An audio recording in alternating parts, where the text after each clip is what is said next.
First one, ఇటీవల central bureau of investigation అంతర్జాతీయ నేరాలను ఎదుర్కోవడానికి సహకారాన్ని పెంపొందించుకోవడానికి ఎవరితో ఒక ముఖ్యమైన పని ఏర్పాటుపై సంతకం చేసింది? ఆన్సర్ యూరోపోల్. నెక్స్ట్ వన్, ఇటీవల భారతదేశం మరియు మౌరిటానియా మధ్య మొదటి విదేశాంగ కార్యాలయ సంప్రదింపులు ఎక్కడ జరిగాయి? Answer నౌక్చాట్.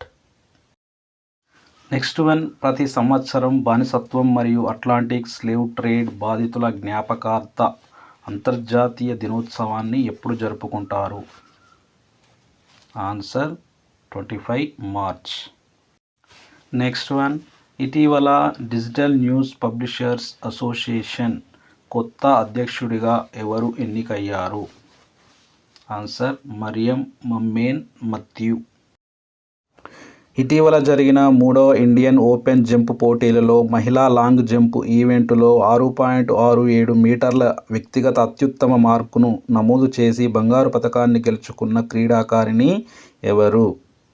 Answer Nayana James.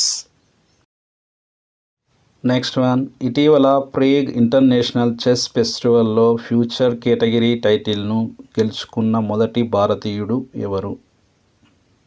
Answer Anush Nerurkar. Next one, భారత ఎన్నికల సంఘం వృద్ధ ఓటర్లు మరియు వైకల్యమున్న వ్యక్తులపై ప్రత్యేక దృష్టి సారించి పౌరులందరికీ ఓటింగును అందుబాటులో ఉండేలా చూసేందుకు కార్యక్రమాలను ప్రారంభించింది.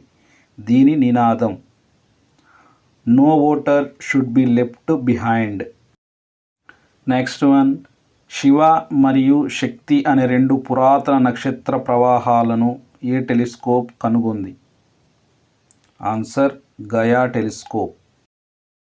నెక్స్ట్ వన్, 24 మార్చ్ 2024న ప్రపంచవ్యాప్తంగా ఏ రోజును జరుపుకున్నారు? ఆన్సర్ ప్రపంచ టీబీ దినోత్సవం.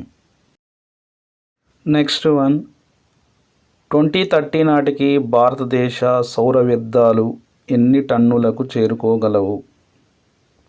ఆన్సర్ 6000 కిలోటన్నులు. నెక్స్ట్ వన్, ఆర్ఎల్వి ల్యాండింగ్ మిషన్ను ఇస్రో ఎక్కడ విజయవంతంగా పరీక్షించింది? Answer Karnataka.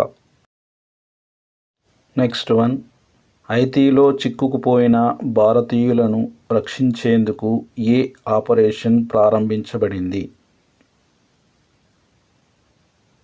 Answer operation Indravati.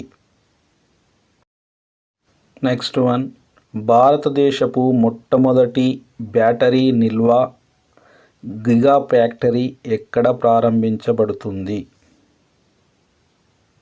Answer Jammu మరియు Kashmir. Next one, SBI card ఎవరితో కొత్త క్రెడిట్ కార్డ్ని ప్రారంభించింది?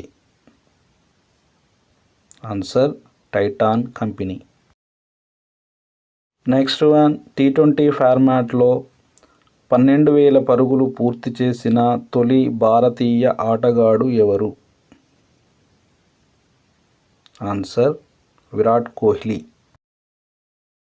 నెక్స్ట్ వన్, మైక్రోసాఫ్ట్ ఏఐ విభాగానికి అధిపతిగా ఎవరు నియమితులయ్యారు? Answer Mustafa Suleyman. Next one, Indian steel association కొత్త అధ్యక్షుడిగా ఎవరు నియమితులయ్యారు?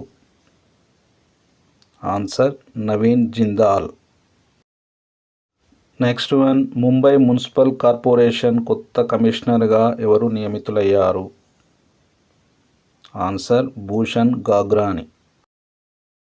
Next one, federation of Indian export organisation కొత్త అధ్యక్షుడిగా ఎవరు నియమితులయ్యారు? Answer Ashwini Kumar. Next one, digital అడాప్షన్ను ప్రోత్సహించడానికి టెక్ మహీంద్రాతో ఇంకా ఎవరు భాగస్వామ్యం కలిగి ఉన్నారు? Answer IBM. Next one, German OEM Enercon ఎన్ని మెగావాట్ కొత్త విండ్ టర్బైన్లను ప్రారంభించింది? Answer 7 megawatt. Next one, Indian banks association అధ్యక్షుడిగా ఎవరు ఎన్నికయ్యారు? Answer MV Rao. Next one, test cricket చరిత్రలో 7వ స్థానంలో బ్యాటింగ్ చేస్తూ ఒకే మ్యాచ్లో 2 సెంచరీలు సాధించిన తొలి క్రికెటర్ ఎవరు? ఆన్సర్ శ్రీలంకకు చెందిన కమిందు మెండిస్. నెక్స్ట్ వన్, 6 ఏళ్ల తర్వాత ఏ రాష్ట్రంలో మైనింగ్ ప్రారంభించబడుతుంది? Answer Goa. Next one, JSW energy arm Reliance పవర్తో 45 మెగావాట్ల పవన ప్రాజెక్టును ఎన్ని కోట్ల రూపాయలకు కొనుగోలు చేసేందుకు ఒప్పందం కుదుర్చుకుంది? ఆన్సర్ 132 కోట్లు. నెక్స్ట్ వన్, ఫైనాన్షియల్ ఇయర్ 2025లో గ్రీన్ అమోనియా ప్రాజెక్టులపై రూపాయలు 3 బిలియన్ డాలర్స్ను ఎవరు పెట్టుబడి పెడతారు? ఆన్సర్ ఏఈఎంఈ. నెక్స్ట్ వన్, ఐపీఎల్లో వేగవంతమైన హాఫ్ సెంచరీ చేసి రికార్డును ఎవరు సృష్టించారు? Answer Yashasvi Jaiswal. Next one, Mazagon dock ship builders 14.55 ఎకరాల భూమిని రూపాయలు 354 కోట్లకు ఎవరి నుంచి లీజుకు తీసుకున్నారు? Mumbai port authority. Next one, global ఇన్సెంటివ్ల కారణంగా భారతదేశంలోని గ్రీన్ హైడ్రోజన్ కంపెనీలు ఎంత శాతం బయటకు వెళ్ళగలవు? ఆన్సర్ 15%. నెక్స్ట్ వన్, ప్రపంచంలో అత్యంత సంపన్న నగరంగా ఏది మారింది? Answer New York.